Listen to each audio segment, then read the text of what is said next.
अस्सलाम वालेकुम दोस्तों, मैं हूं अज़हर काज़मी और आप देख रहे हैं काज़मी अली खान। दोस्तों, ये एक 55 इंच का विजडम शेयर टेलीविज़न है, चाइना एलईडी टीवी है। ये इसका वॉलपेपर है जो आपको नज़र आ रहा है, और अब ये विजडम शेयर बूट पे आया हुआ है। इसमें प्रॉब्लम यही है कि ये विजडम शेयर यहाँ पे रुक जाता है और इससे आगे सेट बूट नहीं कर पाता। तो इसमें एक चीज़ आपको क्लियर कर दूं कि पीछे आपने वॉलपेपर देखा होगा, बिल्कुल स्टिल था। और यहाँ पे आप विजडम शेयर देखें तो इसके साइड पे वो गैलेक्सी कलर्स मूवमेंट हो रही है, इनसाइड आउट हो रहे हैं।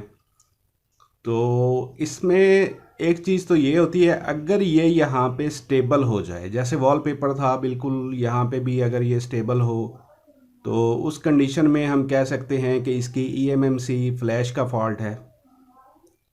तो इससे जो इस वक्त कंडीशन आपके सामने है, ये मूवमेंट हो रही है, इसको हम कहेंगे कि ये सॉफ्टवेयर का प्रॉब्लम है, फर्मवेयर का प्रॉब्लम है।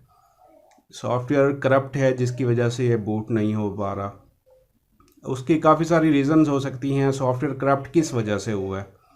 आया आपने अपग्रेड इस पे चलाया है, वो कंप्लीट नहीं हो सका, लाइट चली गई। आया कि रिमोट की मिस फंक्शनिंग की वजह से सॉफ्टवेयर हैंग हो गया, या कोई और भी रीज़न हो सकती है। इसमें काफ़ी टेक्निकल रीज़न्स होती हैं। बहरहाल, अब हमने करना क्या है, अब विजडम शेयर टीवी में कई किस्म के बोर्ड आए हैं। तो इसमें हम सबसे पहले ये चेक करेंगे कि इसमें बोर्ड कौन सा इंस्टॉल है। तो वो मैं आपको दिखाता हूँ, फिर आगे स्टेप बाय स्टेप चलते हैं। जी दोस्तों, ये आपके सामने इसका बोर्ड है, और इसमें जो बोर्ड इंस्टॉल्ड है वो MS338 PB801 वाला है। काफ़ी पॉपुलर बोर्ड है ये, एंड्रॉयड बोर्ड है। और मोस्टली ये जो बोर्ड है ये 32 से 42 या 46 इंच मॉडल्स में ज़्यादा इस्तेमाल हुआ है, इन पैनल्स के साथ लग के आया है। लेकिन चाइना में क्योंकि क्वालिटी डजेंट मैटर, तो 55 इंच का पैनल है तो उसमें भी ये वाला लगा दिया गया। चलता तो है, मसला कोई नहीं है। लेकिन मोस्टली यहाँ पे बड़े जो पैनल्स में यूज़ किया गया 46 से 55 या 60 इंच में, वो MS338 PC821 वाला बोर्ड था। खैर, अब हमने देख लिया कि बोर्ड हमारा कौन सा है। अब हमने जो हमारा नेक्स्ट स्टेप है वो ये है कि हम इसका जो सॉफ्टवेयर है वो सर्च करते हैं। मेरे पास अवेलेबल होगा, वेबसाइट पे भी रखे हुए हैं मैंने। तो उसमें से हम कोई एक सॉफ्टवेयर सिलेक्ट कर लेते हैं, और सॉफ्टवेयर के बारे में भी मैं आपको शॉर्ट सी इन्फॉर्मेशन दे देता हूँ कि सॉफ्टवेयर को हमने देखना कैसे होता है, करना कैसे होता है, क्योंकि इस बारे में भी मुझे काफ़ी क्वेश्चंस आते हैं। तो उसकी भी थोड़ी सी डिटेल मैं आपको बता देता हूँ, ताकि सब लोगों के इल्म में इजाफ़ा हो जाए और कि फ्यूचर में भी आप दोस्तों के साथ कोई ऐसी परेशानी पेश ना आए। जी दोस्तों, मैं अपने पीसी पे हूँ इस वक्त, और सबसे पहले मैं करता क्या हूँ आपको ये बताता हूँ कि वेबसाइट से सॉफ्टवेयर आपने डाउनलोड करना होता है। और अक्सर दोस्तों के ये सवाल होते हैं कि हमें जो है वेबसाइट से सॉफ्टवेयर जो डाउनलोड करना है वो पार्ट्स में पड़ा हुआ है। ठीक है, मैंने यहाँ पे ब्राउज़र में सर्च किया, इसको मैंने क्लिक कर दिया। ठीक है, अब मैंने क्या करना है कि अपनी मर्जी का, अपनी जो मुझे रिक्वायर्ड है सॉफ्टवेयर, सबसे पहले रेजोल्यूशन और उसके बाद रिमोट, ये दो चीज़ें आपने देखनी होती हैं। अगर आपके टेलीविज़न को चाइना रिमोट लगा हुआ है तो आपने वो सॉफ्टवेयर करना है, सैमसंग लगा हुआ है तो वो करना है, और अगर सोनी का है तो वो करना है। इसमें सारी फाइलें अलग अलग पड़ी हुई हैं।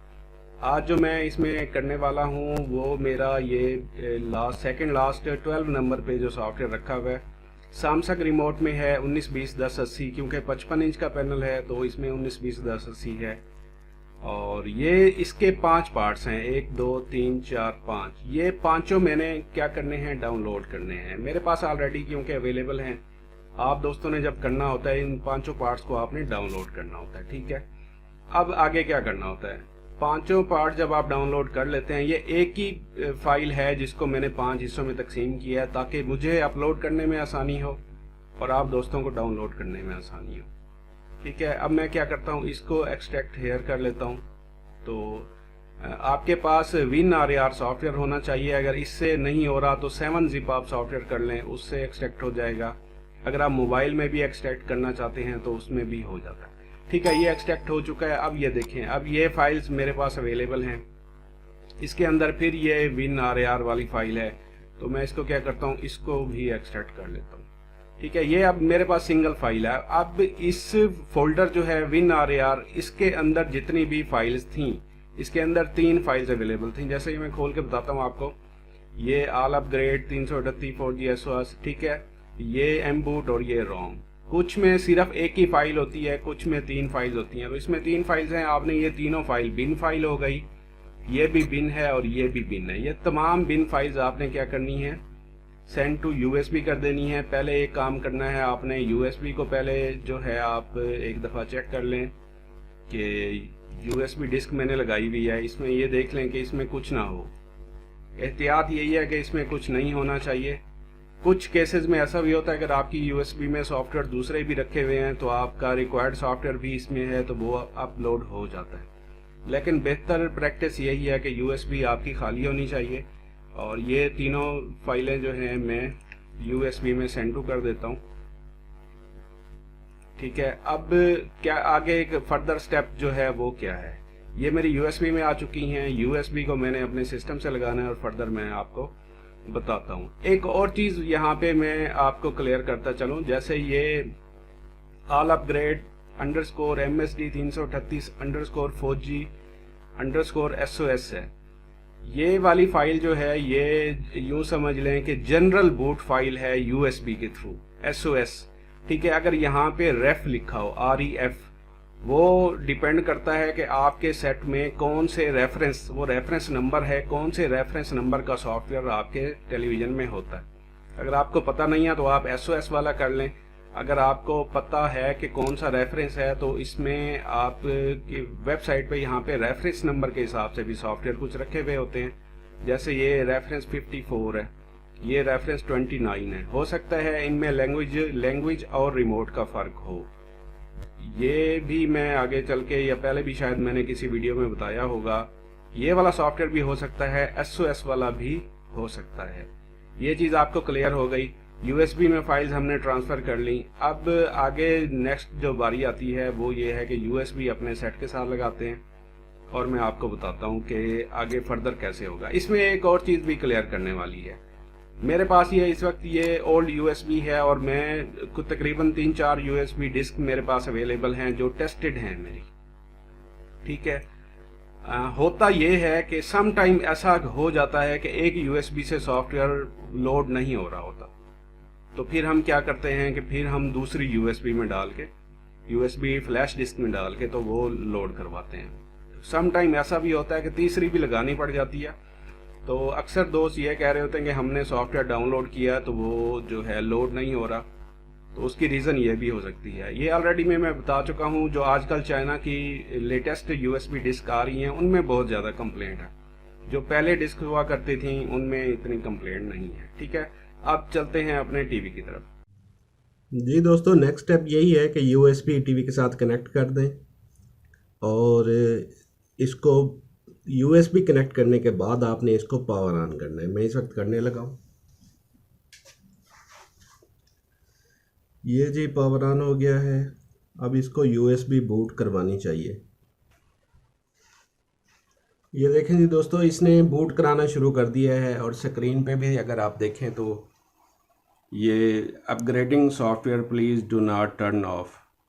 ठीक है, इस दौरान ना आपने कोशिश करनी होती है कि आपका जो सेट है वो ऑफ़ ना हो, पावर ऑफ ना हो, बैकअप पे लगाएं इसे। अगर ये एंड्रॉयड बोर्ड एक दफ़ा अगर डेड हो जाते हैं तो फिर इनको जे टैग करना पड़ता है। RT809H के थ्रू इनको सीरियल यानी इनकी डाटा जो है सीरियली ट्रांसफ़र करना पड़ता है, तो वो फिर काफ़ी लेंथी प्रोसेस है और सबके पास भी RT809H नहीं होता। तो यूएसबी वाला काम इजी है लेकिन एहतियात इसमें बहुत ज़रूरी है। अच्छा, इसमें एक और चीज़ आपको बताता चलूँ, ये वाला बोर्ड जो है ये ऑटो डाउनग्रेडिंग पे, ऑटो लोडिंग पे चला गया। यूएसबी से, लेकिन हर बोर्ड ऐसे नहीं होता। कुछ बोर्ड ऐसे होते हैं जिनके लिए हमें पावर की प्रेस करके रखनी पड़ती है और उसके बाद स्विच ऑन करना पड़ता है। कुछ ऐसे होते हैं जिनके लिए हमें वॉल्यूम प्लस वाली की जो है वो प्रेस करके रखनी पड़ती है। फिर जो है ये देखें, अभी ये स्पीड से ब्लिंक करना शुरू हो गई है। इसका मतलब ये है कि ये हमारा जो सॉफ्टवेयर है ये 100% कंप्लीट हो चुका है। ठीक है, अब हमने इसको ऑफ़ कर देना है और ऑफ़ करने के बाद इसमें से हमने यूएसबी डिस्क निकाल लेनी है और फिर इसे दोबारा ऑन करना है। जी दोस्तों, इसको दोबारा ऑन करते हैं। ये मैंने ऑन कर दिया है इसको, और इसमें मैंने जो है सैमसंग का सॉफ्टवेयर डाला है। तो अभी हम इसको चेक करते हैं कि अभी इसकी क्या कंडीशन है। ये विजडम शेयर पे चला गया। इसमें ये थोड़ा सा टाइम लेता है। अक्सर दोस्तों का ये सवाल होता है कि ये जो wisdom share smart cloud TV यहाँ पे आ रहा होता है, क्या हम इसको तब्दील कर सकते हैं? तो इसका जवाब है नहीं। हम जस्ट इसका जो है वॉलपेपर चेंज कर सकते हैं। जो फर्स्ट वेलकम स्क्रीन होती है वो हम चेंज कर सकते हैं। इसका ये वाला जो हिस्सा है ये इसका फर्मवेयर का पार्ट है, इसको हम तब्दील नहीं कर सकते हैं।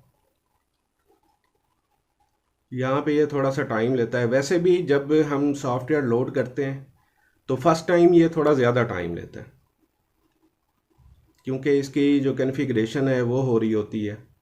और उसके बाद फर्स्ट टाइम के बाद फिर जब आप करते हैं तो फिर ये यहाँ पे इतना ज़्यादा टाइम नहीं लेता। बहरहाल आप दोस्तों ने परेशान नहीं होना और सुकून से बैठना है। और ये देखें दोस्तों, लोडिंग पे चला गया है और ये हमारा स्मार्ट क्लाउड टीवी बिल्कुल ओके हो चुका है और ये बूट सक्सेसफुली हो गया है। पहले नहीं हो पा रहा था। अब इसके बाद हमने जो है इसको लैंग्वेज इसकी सिलेक्ट करनी है और बाकी वैसे ही है जैसे एक न्यू टीवी आप परचेज़ करते हैं तो उसके बाद आप उसकी फ़र्स्ट टाइम सिलेक्शन करते हैं। इंग्लिश हो गया, उसके बाद इसकी चैनल स्कैनिंग हो गई और काफ़ी चीज़ें जो हैं इसमें नेटवर्क सेटिंग जैसे हो गया। ये बाकी सारा प्रोसीजर जो है बिल्कुल वही होगा जो एक नए टीवी में आप करते हैं। तो ये थी दोस्तों आज की वीडियो। उम्मीद करता हूँ आपको इस वीडियो में काफ़ी कुछ जो है सीखने को मिला होगा, काफ़ी कुछ आपके नॉलेज में इजाफ़ा हुआ होगा। काफ़ी सारे दोस्तों के सवाल कमेंट थे वो भी बहुत क्लियर हो गए होंगे इस वीडियो में। तो नेक्स्ट वीडियो तक के लिए अल्लाह हाफिज़।